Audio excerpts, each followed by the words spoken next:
Siyabavusela abazalwane nakulolu suku egameni lenkosi uJesu. Inkosi inhle bazalwane. Sibonga lelithuba lekuthi sitawukhonza uNkulunkulu. Sisakhumbula umsebenzi Jesu lasendela wona eCalvary. Celebrate. Sisambonga uNkulunkulu ngalowo msebenzi. Ngekukholwa semukela lokho lasendela kona ngaJesu. Sikuvuma futhi sikushumayela la celebrate khona our birthday as a church lusuku lokutalwa kwethu sikhumbula uNkulunkulu lokho lasendela kona ngaJesu. Lomnye lokwathi ukukhuluma uthi ngeke sikhulume livangeli singakhulumi ngesiphambano ngoba kude tindzaba letimnanzi nakude siphambano. Because kusesiphambanweni la sono sifa khona, kusesiphambanweni lapha khona sihoko sehlulwa khona nelizulu linikwa abantu. Siyambonga ke uNkulunkulu lavusele bazalwane Mbabane Mission umfundisi Malangwane losuka entase Simunye. Sibonga uNkulunkulu ke ngalelithuba bazalwane la simkhonda mhlambe kule indlela lethi nemhlaba wonke. Celebrate ke njengoba sisho bazalwane kufa nekuvuka kwaJesu. Sengishito ukuthi kude elivangeli nakude siphambano ngoba uNkulunkulu beka semsebenzini esiphambanweni. Uthi lomnye umbhali God stands where only men deserve to stand. Sibona uNkulunkulu ema la khona udeserve ukuthi kungema umuntu kuphela but ngalesikhathi lesikhumbulako lesi sibona uNkulunkulu ema la kudeserve umuntu kuma khona. Lomnye uthi ngilesikhathi lesi la uNkulunkulu explain noma achaza khona ema motives netindlela takhe ukuthi uNkulunkulu usebenza njani. Ema motives kaNkulunkulu netindlela takhe they are explained at the cross.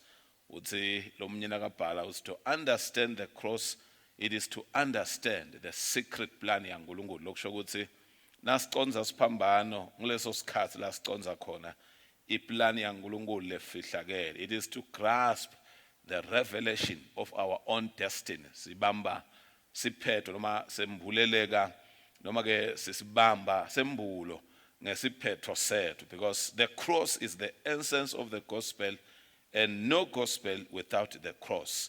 God's truth about us is revealed at the cross. Kuneliciniso la uNkulunkulu bazalwane lelembulwa kungathi esiphambanweni. Ngiyangithi kubazalwane nasibuka siphambano sibona luthando lwaNkulunkulu lwemuntu ukuthi uNkulunkulu umthanza kangakanani umuntu usenyanya kangakanani sona. Umthanza kangangobe wangena endzaweni yakhe, umthanza kangangobe wafika khona Jesu khona ahlupheka ngenxa yomuntu. Nasibuka siphambano sibona luthando lwaNkulunkulu. Nasibuka siphambano sibona the excess that was in God against the excess that was in men. Sibona kucicima lokusenhlitweni debantu ukuthi bantu babi kangakanani bonakele kangakanani nekucicima lokusenhlitweni yaNkulunkulu ukuthi uNkulunkulu umthanza kangakanani umuntu. Umthanza ngalendlela ukuthi asafinyelele la kwakufanele umuntu kuphela but uNkulunkulu wathi nikela kwangena yena ngendvodzana yakhe lengiJesu wangena endzaweni yemuntu. Hallelujah. Christ condemned for our justification. Listen to the Bible. When you are sono uze kusithine sendiwe kulunga kwaNkulunkulu. Sekuleso sikhathi ke bazalwane my message today noma ke umlayeto lamhla lesihloko lesiyawukhulumela kuso njengoba sekhumbula bathandekayo sekulesikhathi seliphasika. My message today is Christ our complete Passover. La sithi khona Jesu uliphasika lethu leliphelele noma unawo onke the requirements and the parts having all the necessary and appropriate parts. Lokusho ukuthi Jesu uliphasika lethu leliphelele lelinato tonke lethi inhlangothi lelinako konke lokho lokufanele the appropriate parts is the total, the whole, the perfect Passover.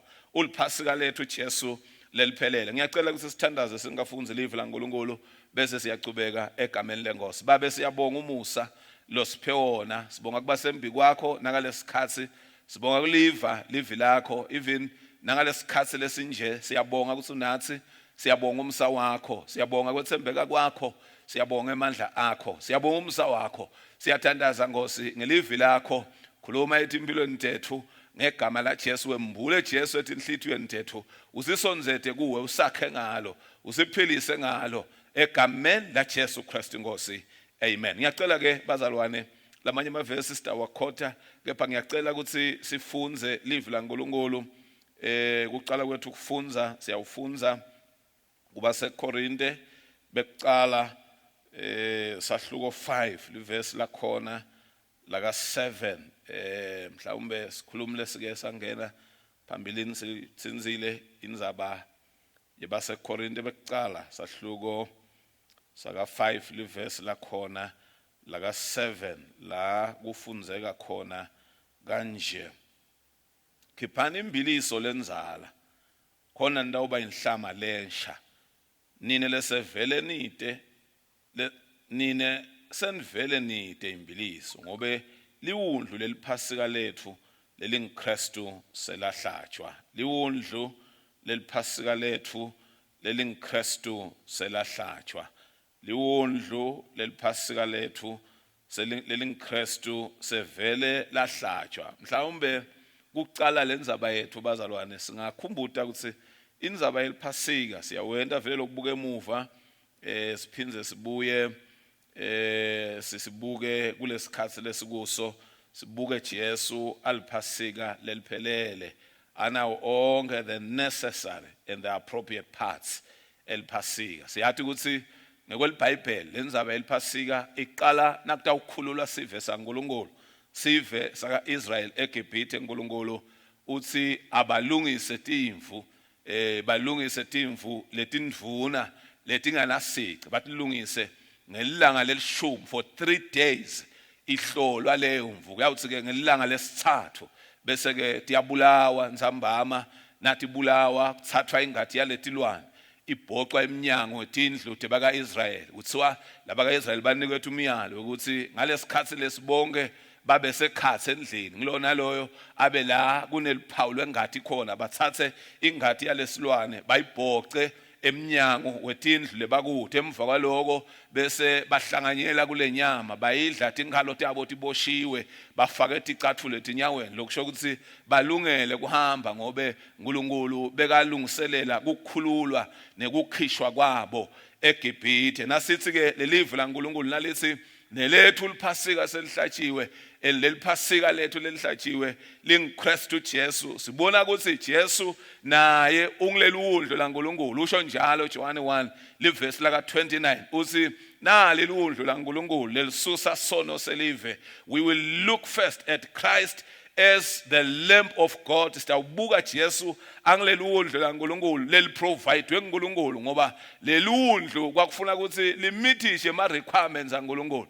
kube liwundlu lelivunywe nguNkulunkulu. Sitawubuka Jesu naye aliwundlu lelivunywe nguNkulunkulu. Simbone Jesu futhi aliwundlu leliphele, ngoba leli wundlu kwakuthiwa libebede sici. We will look at him also as the perfect sacrifice. Njengoba sibuka Jesu aliphasika lethu leliphelele under the appropriate parts, and having all the necessary and appropriate parts eliphasika are the total and the whole and the perfect Passover aliphasika lethu. Njengoba lithi lelibhayibheli nelethu liphasika nelethu liwundlu selihlatshiwe, nasi sesinalo lethu liphasika in Christ Jesus lo wahlatshwa. Sithi ke kwekuqala bathandekayo, ngifuna ukuthi sikunake leli wundlu leli laliprovidwa nguNkulunkulu. Leka Israel kwakubita ukuthi liprovidwe i-head of the family wonke, and party bekufuna ukuthi lo aliprovider anake lo lokushiwo nguNkulunkulu ngalo, anake lokuthi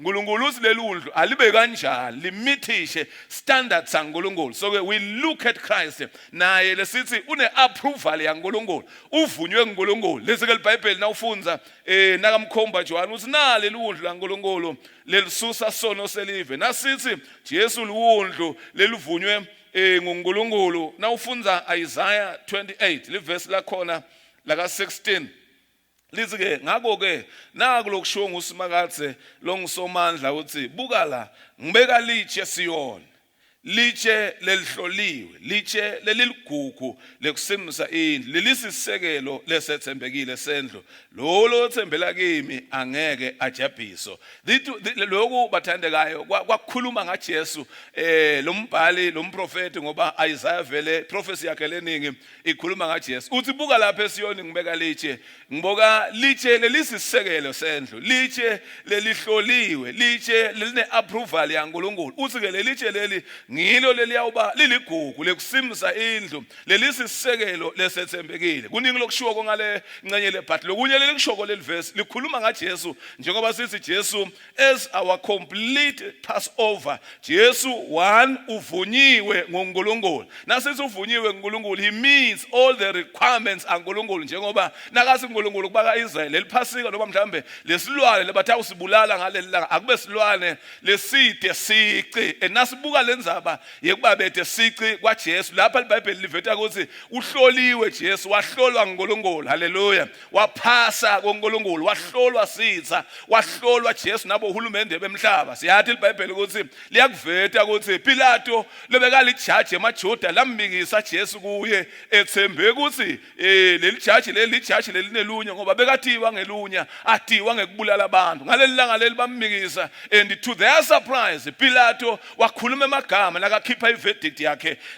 ngekuyalwa naye ngekuboniswa ngumkakhe losangizange akazange lale ahlushwa uNkulunkulu ngalomuntu elizwe leBhayibheli wageza atandla Pilato lijaji lasemhlabeni ngalamanye amagama Jesu vele uvunyiwe uNkulunkulu siyakubona kuloko lesinye isikhathi usinasifuna lobunye ubufakazi bekuvunywa nguJesu siva sinye setelele sesiphambanweni letathi beselwe na Jesu lithi iBhayibheli le ndodza lena beyibethelwe na Jesu bababili ngekuganga nangebubi ba ithi le ndodza lenye thine lapha silapha ngemacala ethu but lona kude licala lekufanele angafa ngalamanye amagama lenzaba yekubamsulwa kwaJesu lenzaba yekuvunywa kwaJesu wavunywa nathi itsatake wavunywa nathi igebengu samvuma sigebengu sasi kude licala lekufanele angafa ngalo kanti naPilato naye umvumile wathi kude licala lengikhanza ukuthi ngalamanye amagama ijustice yasemhlabeni yamhlola Jesu yakhanza ukuthi kude licala lekufanele angafa ngalo nebantu lababi they tested him and one of them ngilendodza liyabethelwa naye Jesu isi kude licala lengikhanza ukuthi angafa ngalo elokunye lesikuthola kwevili laNkulunkulu lokubufakazi lokuveta kuvunywa kwaJesu ngoNkulunkulu iBhayibheli lithi ngekumvusa kwakhe uNkulunkulu ekufeni bekavela avuma ngiko iBhayibheli lithi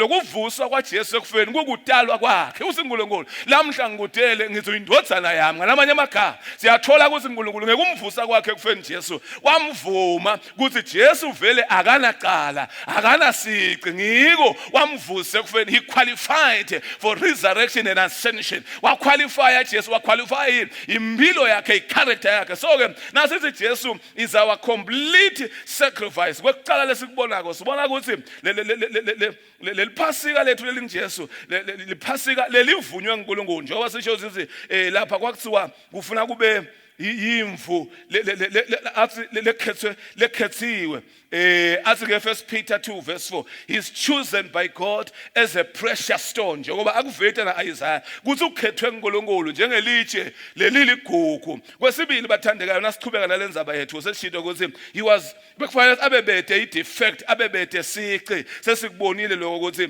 wavela kanjalo Jesu nekuthi ke ingadi yakhe mhlawumbe siyafika sifike kuloko sekutsinze lokho but ke ngifuna kufika kwesibili ukuthi nasithi Jesu is our complete Passover sisikubona lokho ngekuthi Jesu Christ ngekuthi Jesu he was a complete sacrifice abengumnikelo lophelele ngiyacela ukuthi sesifunze live laNkulunkulu encwadzini ye Hebrews chapter 9 liverse lakhona la ka 26 tawufunza namaverse lathu amaninganyana ku chapter 10 bese ke siyayiconclude le session yethu sibuka Jesu I complete Passover aliphasika lethu leliphelele lelinganasici le total whole and perfect sacrifice having all the necessary and appropriate parts nguJesu loyo 9 verse 26 uthi ke kube Kristu akangenanga kanye bekuyawudzingeka ukuthi ahlupheke kanyendi kusukela ekusekeleni kwendalo yonke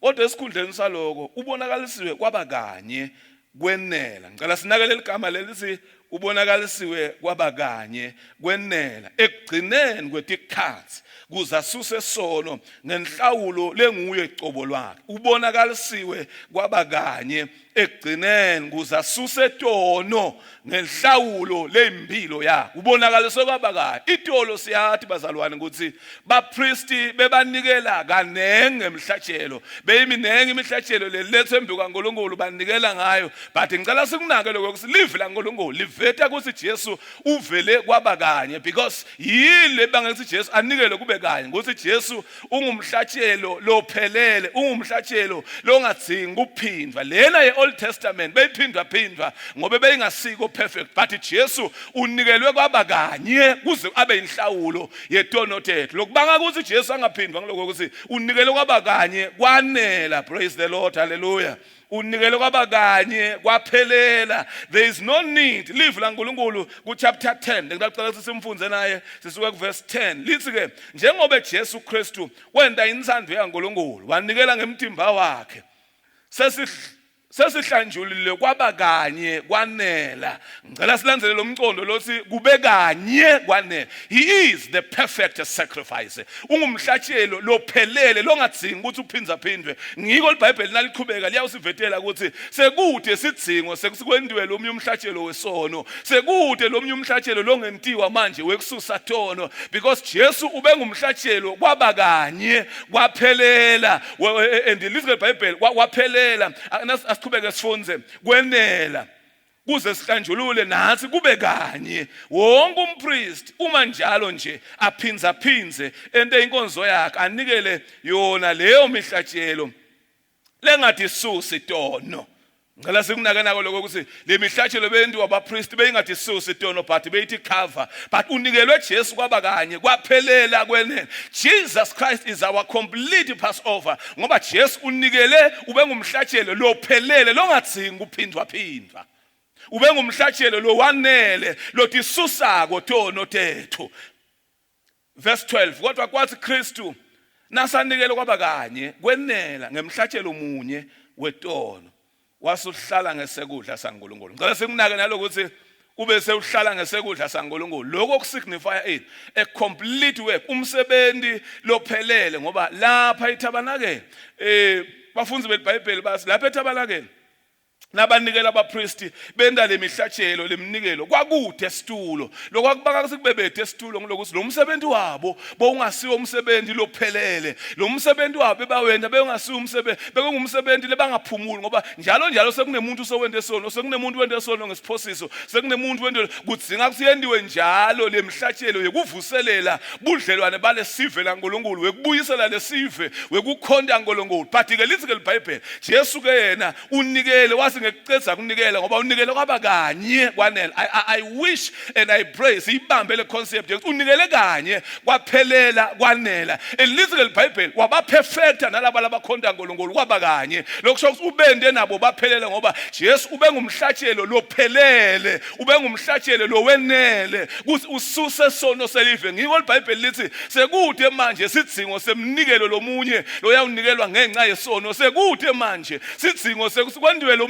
umnikelo wekususa tono ngoba Jesu ube ngumnikelo kwabakanye wekususa tono kwaphela. Elithi iBhayibheli wenca wase uyahlala ngesekudla saNkulunkulu. Lokho kusignifya ini? Kusignifya ukuthi lo msebenzi la wenda Jesu wawenda waphelela. Lo msebenzi la wenda Jesu wawenda kwabakanye kwenela. Lo msebenzi la wenda Jesu lokuhlala phansi kusho ukuthi it is a finished work. Ngumsebenzi lophelele, ngumsebenzi la uqedza Jesu akunasidzingo sekuthi uphindwe. Nasiqhubeka sifunda lapha kumaHebheru 10 livesi lakhona la ka13 lapha sahlethi khona amele kusititsa takhe tize tifakwe ngaphasi kwetinyawo takhe ngobe ngamnikelo omunye ubahlande bonke wabenda baphelela. Praise the Lord, hallelujah. Ngiyakuthanza lokho ukuthi sikunake lokuthi ngamnikelo omunye hayi imnikelo lemnene because Jesus Christ is our complete Passover. Uliphasika lethu Jesu leliphelele unawo onke lamaphathi labeka lapha kuleli phasika lela lesithombe salokungiko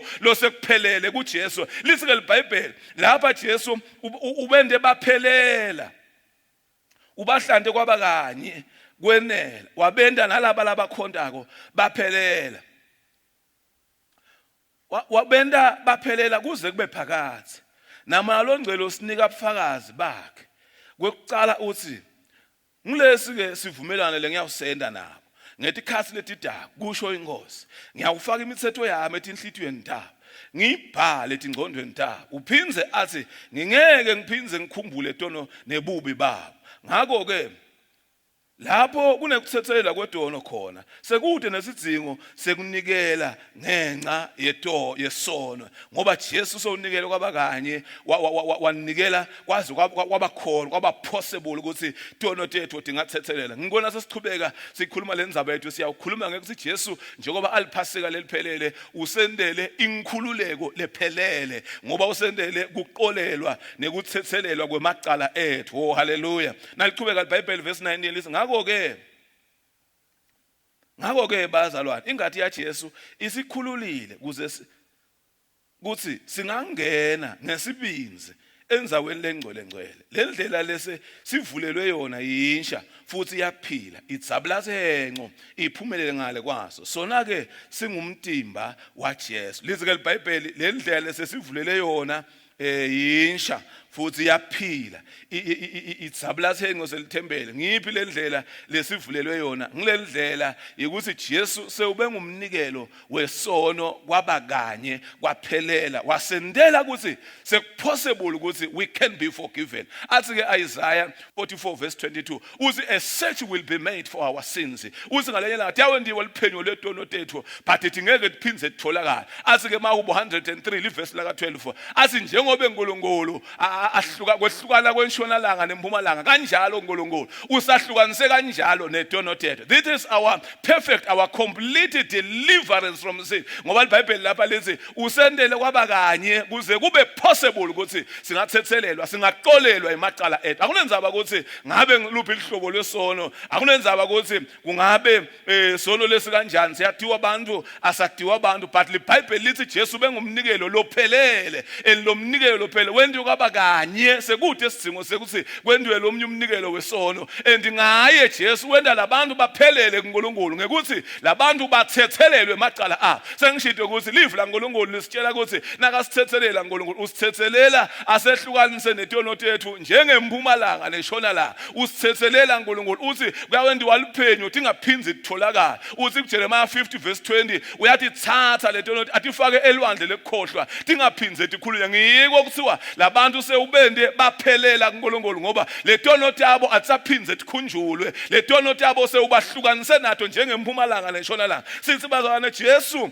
uliphasika lethu leliphelele lelinawo onke lama requirements ngisekwekucala he was tested wahlolakala Jesu lithi iBhayibheli ulithwala uyifoundation leyahlolwa wahlolwa waphasa kuphasa kwakhe sikubona ngekuthi uNkulunkulu amvuse ekufeni kude lo mnyana kwamvuse ekufeni but nguJesu kuphela lovuke ekufeni ngoba uNkulunkulu Jesu afakaza ukuthi Jesu vele bekede sono ngiko amvusa waqualify for the resurrection nekwenyuka kwakhe abiyele uNkulunkulu uNkulunkulu ngenele ngemsebenzi lo ngendele wona wekuhlenga umuntu emhlabeni ngenele ngemsebenzi lo ngendele wona wekukhulula umuntu emhlabeni aze lo muntu abe nebudlelwane andiwe abe ngilophelele kuNkulunkulu ngekuthethelelwa kwetono takhe sesi number 2 Jesu bathandekayo uliphasika lethu leliphelele ngoba Jesu ube ngumhlatshelo lophelele wesono akusase kude sidzingo sekuthi kunganikelwa umnikelo umhlatshelo lomunye wetono lamhla ngoba Jesu ube ngumnikelo kwabakanye kude sidzingo sekuphinza njengoba bebenta ku-Old Testament system but kuJesu ube ngumhlatshelo Jesu lophelele kwabakanye wesono oh praise the Lord hallelujah wasendela inkhululeko lephelele a complete deliverance wasendela inkhululeko lephelele indzaba yesono bazalwane indzaba leyinkinga emhlabeni sono siyinkinga emhlabeni sono uthi Isaiah 59 verse 2 sisehlukanisile naNkulunkulu uthi sono senta umuntu evalahlekelwa nginembeza sono sesinika sathane lilungelo lekusi accuse impilweni tethu futhi sono si require a death penalty upon our lives sibita iBhayibheli lithi inkokhelo yesono yinye kufa kodwa sipho semsasa kaNkulunkulu sikuphila lokuphakathe ngaye Jesu sono nje siyamehlukanisa umuntu naNkulunkulu asimehlukanisi naNkulunkulu kuphela simehlukanisa naNkulunkulu ehlukanise nebantu number 2 sono senda umuntu eve aphila alahlwa nginembeza abebede kuthula Number 3, lokwenziwa sono sinikazana lilungelo lekum-accuser umuntu. Number 4, sono sidemanda a death penalty, sibita kufa ngoba la kunesono khona kunekufa. But ke iBhayibheli siyambonga uNkulunkulu ngaJesu wasendela inkhululeko lephelele ngoba iBhayibheli lithi ubengumhlatshelo lephelele kuze kuthi labantu bangentiwa baphelele uNkulunkulu ngani ngekuthi sekukhona kuxolelwa sekukhona kuthethe lenzaba ye-pardon and forgiveness, inzaba ye-pardon yekuxolelwa kwamacala ethu, inzaba ukuthi uNkulunkulu deals with our past. Uyalithanyela lelimuva lethu azange alikhumbule ukulikhumbula akhohlwe ngilo. Kanti forgiveness yona ikhuluma ngekuthi uNkulunkulu sewubuyisa bungani la bese kunebutha khona, uNkulunkulu uvuse budlelwane la bese kunebutha kunekungaboni ngasolinye. Inzaba ye forgiveness ngamagama ngiye ngithi ipardon noma lokuxolelwa kusingakubeka ukuthi ku-negative, but le forgiveness i-positive ngoba yona ikhuluma ngekuthi sekubuyisela budlelwane la bese bulahleke khona budlelwane, kubuyisela budlelwane la bese bacabene khona labantu sebabuya baba bangani. Kanti ipardon ithi lokwente ngasemva nginakuthreata njengemuntu longathi awukakwenza, idilisha ngaleli muva. Kanti le forgiveness yona idilisha ngaleli ngembili ukuthi senginakuthreata njengemuntu longathi akakaze ona. Lithi ke iBhayibheli uNkulunkulu lobengumhlatshelo lophe usendele a complete deliverance. Sasingakhululeke etoneni tethu, sasingakhululeke emacaleni ethu, sasingaphila sikhululekile singalahlwa nginembeza ngenxa yaJesu nengathi yakhe. Lelithi iBhayibheli lengathi yaJesu yona ifanana nengathi yetimvu tayitolo lebase banikela ngato lebe itimbonya thono, but le yaJesu ingathi yathi washa igeze nanembeza emisebentini lefile. Bathandekayo sengigcina lamuhla ake ngisho ngithi nathi nelethu liphasika nelethu uwundlu selihlatshiwe. Lelethu uwundlu ngubani? nguJesu. Sesinalo liphasika asike Paula nathi asiugubhe lomkhosi, hayi ngemvubelo lenzala, hayi ngemvelo yekona, hayi ngekuthi ngumkhosi lona bazalwane wekuthi thoba, ngumkhosi lona wekubonga, ngumkhosi lona wekuthi semukele ngekukholwa lokho lasendele kona ngaJesu. Ngoba insinziso lokuyele ngithandzela kona, ngithandzela ukuthi ensinzisweni it is 100% God lo sebente insinziso yethu kwethu siyayemukela ngekukholwa. Ngumkhosi ke lo bazalwane ukuthi semukele lokho lasendela kona uNkulunkulu ngaJesu. Yini lasendela? Wasendela inkhululeko lephelele. Siyambonga uNkulunkulu bazalwane, sibonga ukuthi nelethu liphasika nalo selihlatshiwe, nelethu uwundlu lelinguJesu. Jesu lobe ngumnikelo lophelele kwaba kanye, awudzinge kuphindwa njenge Old Testament labo uphindwa khona umnikelo, ngoba lokuphindwa kwawo kusho ukuthi bowungakapheleli bowungakane. Lithi ke iBhayibheli wanele kwenda lo mhlatshelo Jesu wase uyahlala ngesekudla, that signifies umsebenzi lophelele. Sengishito ukuthi ethabanakele kwakude esitulo, sizathu sokuthi kube bede esitulo ngilokho ukuthi le mnikelo bebayenda abapriest bekungafiki la khona kusuka le mnikelo seyiphelele. But nasithi Christ is our perfect Passover, sisho lokho ukuthi Jesu uphelele ngoba unikele kwaba kanye kude sidzingo sekuphindze senta umnikelo lamhla siyofuna emaduba netimvu netimbuti senta umnikelo wesono. Akusendiwa umnikelo wesono ngoba Jesu ubengilo mnikelo kwaphelela kwaba kanye. Lamhla kwethu lesesinako kwemukela lokho lasendele kona Jesu, uNkulunkulu asendela ngaJesu. Ngiko ke sithi sesinempriest lomkhulu wasivulela indlela lensha nalephila, kusho njalo maHebheru uthi sesivulelwe indlela lensha nendlela lephilako sesiyasonzela kuNkulunkulu ngesibinzi. Kanti ku-Old Testament besingasonzeli ngesibinzi ngoba kwakunekufa lapha ebukhona bebethe nalesiqiniseko sekunabasonzela kuNkulunkulu. Lo mpriest loyongena ngaleli langa lekubuyisana awuthi uvume kahle intono takhe netesive angeke yini afe lapha enzaweni lengcwele. Kodwa iBhayibheli lamhla lisibita sine ukuthi asisonzele ngesibinzi, ngoba lokuthi sisonzele ngesibinzi ukuthi sesinaso siqiniseko sekuthi Jesu lokhu sawuhlethi ngesekudla saNkulunkulu wemukelekile kuNkulunkulu, lo mnikelo wakhe lophelele. Vele sesingasonzela bazalwane ngesibinzi esihlalweni semusa, sitawemukela umusa lesiudzingako ngesikhathi lesifalele ngoba Jesu lobe yi-perfect sacrifice, umhlatshelo lophelele, uwende lo msebenzi waphelela wenela sekuthi umhlatshelo udzinga siwendiwe ngisi kwethu nje lamuhla. iBhayibheli asisonzele nesibinzi hayi ngekwesaba lithi inhliziyo yethu tinyenyethiwe ingathi yaJesu ngoba lengathi yaJesu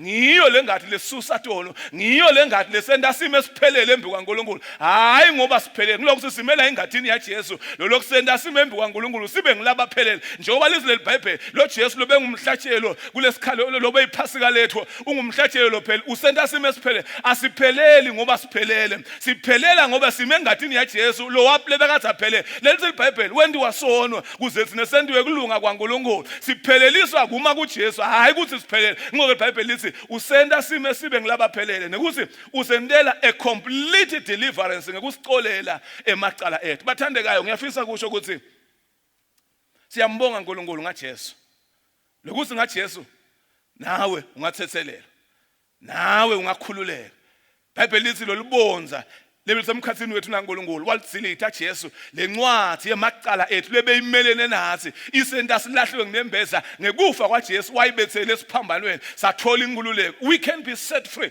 we can be delivered from our sins because Jesus Christ died for all our sins lokusho ukuthi singakhululeka lamhla inkululeko yethu sekukhona inkululeko yethu ngaJesu ngekufa kwakhe Jesu lobe liphasika lethu ngekufa kwaJesu lobe ngumnikelo lophelele singakhona kuthola inkululeko singabe sisalahlwa nginembeza bese siyabuya sesibabahlobo naNkulunkulu ngaye Jesu ngiyacela ukukhuthazana mntana sekhaya ukuthi ungathi lahla ngenza abayisono ekulahlwa nginembeza uvuka sengeke usakhona uNkulunkulu kude sono la ngakhona ukusithethela lithi leBhayibheli usithethela asehlukanise nato njengempumalanga neshonalanga uthi ifake elwandle lekukhohlwa kuthiwa uyathi gcoba uNkulunkulu bese uyathi thatha athi ifake elwandle lekukhohlwa anginenzaba ukuthi ungubani anginenzaba ukuthi ukuphi lamhla anginenzaba ukuthi kwendeke kanjani but ngifuna ukusho ukuthi God can still forgive you and when God forgives you ukuthethelela uNkulunkulu angaphinza athi khumbule ngisho ukuthi ikhumbule akezwele emehle ethu sithandaze nawe usathi